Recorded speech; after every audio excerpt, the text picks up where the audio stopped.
রাজধানীর গুলশান এলাকায় নৃশংসভাবে গলা কেটে দুজনকে হত্যার ঘটনায় মূল আসামি রুমনকে গ্রেপ্তার করেছে পুলিশের elite force rapid action battalion RAB. বিষয়টি নিশ্চিত করেছেন র্যাবের লিগ্যাল ও মিডিয়া উইং পরিচালক লেফটেন্যান্ট কর্নেল মুনিম ফেরদৌস। তিনি বলেন, সুনির্দিষ্ট তথ্য ও গোয়েন্দা কার্যক্রমের ভিত্তিতে মঙ্গলবার ১ অক্টোবর রাতে চট্টগ্রামের হালিশহর এলাকা থেকে তাকে গ্রেপ্তার করে র্যাবের একটি দল।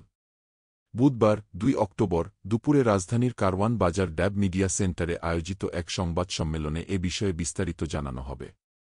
গুলশান থানা সূত্রে জানা যায়, সম্প্রতি গুলশান ২ এর একটি চায়ের দোকানের ভেতরে দুজনকে গলা কেটে হত্যার ঘটনা ঘটে।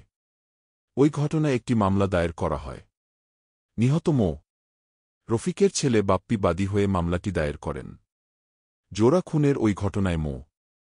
সাব্বির নামে দোকানটির এক কর্মচারীকেও হত্যা করা হয়। জানা যায়, কিছুদিন আগে দোকানটিতে নতুন করে আরেক ছেলেকে কর্মচারী হিসেবে নিয়োগ দেওয়া হয়। ঘটনার পর থেকে সে পলাতক রয়েছে।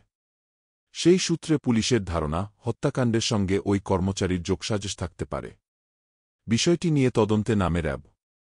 মঙ্গলবার গ্রেপ্তার করা হয় রুমনকে।